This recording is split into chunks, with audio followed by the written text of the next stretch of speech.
최대 유통업체가 아마존과 월마트인데 여기서 이제 스테이블 코인과 관련해서 자체 스테이블 코인 발행을 검토하고 있다라는 소식이 전해졌습니다. 그동안 우리가 어떤 걸 결제할 때 카드를 사용하게 되면 중간에 이제 수수료를 같이 납부하게 되는데 이런 과정이 좀 사라지게 된다라고 보시면 되겠습니다. 이번 시도가 시사하는 바는 어떤 부분들이 있을까요? 제가 볼 때는 여러분 예전에 쓰시던 포인트 있죠, 포인트.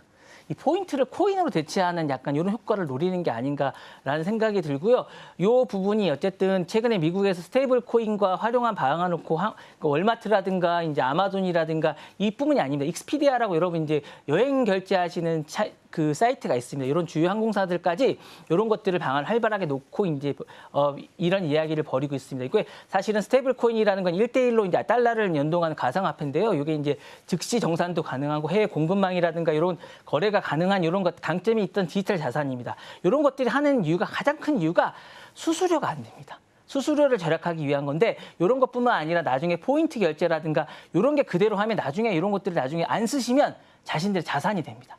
어쨌든 이런 기업들은 이런 것들이 자신의 자산이기 때문에 수수료가 안 들고 자신들의 나중에 자산이기 때문에 남습니다. 그러다 보니까 카드사를 통하지 않고 자체 결제망을 구축할 수 있는 아주 좋은 거죠. 그러니까 금융사가 하나 생기는 겁니다. 상당히 좋기 때문에 어쨌든 이렇게 되다 보면 이런 게 상당히 자신들에게 좋고 카드사로서는 자신들의 영업망이 없어지고 수익도 없어지기 때문에 위협이 아닐까라는 생각이 때문에 카드사는 긴장할 수밖에 없고요. 최근에 지니어스 법안이 또 통과 여부가 되기 때문에 이 법안에 따라서 이건 생길 가능성이 상당히 높습니다. 그렇게 되면 상하원을 넘기기 위한 이제 절차를 밟게 되는데 이게 통과될 가능성이 상당히 높은데 이렇게 되면 어쨌든 긴장하게 되지 않을까라는 생각이 들고요.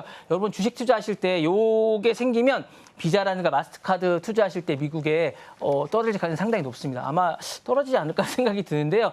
이렇게 되면 비자나 이런 부분이 이제 부진한 종목으로 될 가능성이 있기 때문에 요 투자하실 때 요건 생각하시게 될 거고 아마 월마트나 아마존 가격은 높아지지 않을까라는 생각이 듭니다. 그래서 요 부분의 금융 신청은 어쨌든 월마트는 과거에 금융 면허 신청이 좌절됐지만 요건 우회하는 방법이 아닐까라는 생각이 듭니다. 요 금융 투자에 대한 진출에 대한 게 될 것 같고 핀테크 부분을 최근에 신설했습니다. 수백만 고객 지원이 될 것 같고 어쨌든 자신은 고객이 많기 때문에 바로 진출할 수가 있는 겁니다. 그래서 자체 내부 테스트를 하고 있는 걸로 되었고요. 신종의 어쨌든 금융을 우회적으로 이제 진출하게 되는 것 같고 비자나 마스터 독점 구제에서 정면 도전하게 될 것 같고 그러니까 쉽게 하는 겁니다.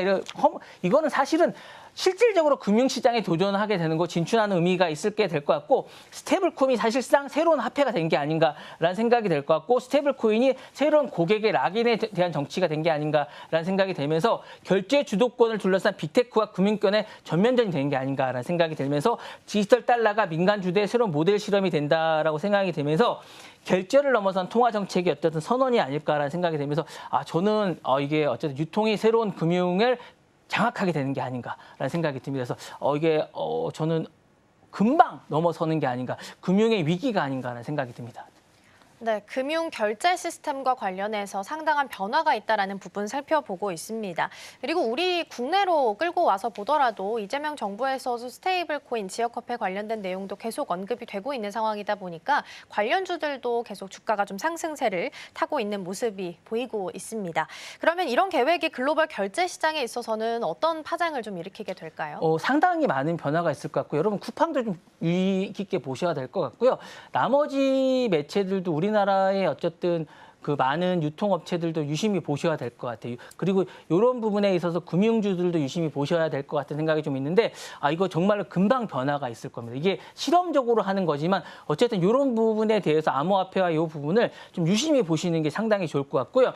카드사 독점 구조와 수수료 혁명이 많이 있을 것 같습니다. 특히 수수료로 많은 것들에 많은 이익을 했던 많은 은행 업체들이 이런 부분에서 많은 어떤 마진이라든가 이런 게 많이 떨어질 겁니다. 그래서 은행주라든가 이런 부분에서 많은 제가 볼 때 혁신이 좀 있지 않을까라는 생각이고 인터체인지죠. 그냥 수수료를 많이 가져갔던 은행들은 제가 볼 때 수수료 절감이 될 것 같고 즉시 정산의 혜택이 좀 있을 것 같습니다. 그리고 글로벌 공급망에도 혁신이 많이 있을 것 같은 생각이 듭니다. 항공비의 연료비 결제라든가 해외 공장이라든가 이런 것들이 그동안은 사실은 뭐라든가 저희가 이제 환율이랑 이런 거에서 많이 어쨌든 한 차익이 많았었거든요. 근데 이 스테이블 코인이 되면 그냥 없어지는 거예요. 그래서 이런 것들이 없어지기 때문에 연간 50억 달러 이상의 절감이 가능할 것 같은 생각이 들어서 저는 앞으로 정말 좋을 것 같아요. 그래서 이게 많이 있을 것 같고 신규 수익 창출 모델이 될 것 같아서 이 부분의 차익을 이용한 많은 뭐 여행 업계라든가 이런 게 많이 있을 것 같아서 정말 좋을 것 같고요. 아마존 코인 결제 시 5% 추가 적립이라는 게 생겨서 향후에 디지털 포인트 저도 할 것 같습니다. 그래서 제가 포인트 산업이라든가 이런 것들을 창안한 사업도 많이 전개되지 않을까라는 생각이 들고 익스페디아라든가 항공 마일리지 스테이블 코인도 전환해서 암호화폐 거래 상장도 검토할 수 있을 것 같고요. 데이터 기반의 수익화도 되지 않을까라는 생각이 들어서 이런 사업도 활발히 되지 않을까라는 생각이 듭니다. 네. 네, 글로벌리 보더라도 이 스테이블 코인과 관련된 움직임은 좀 체크가 되고 있습니다.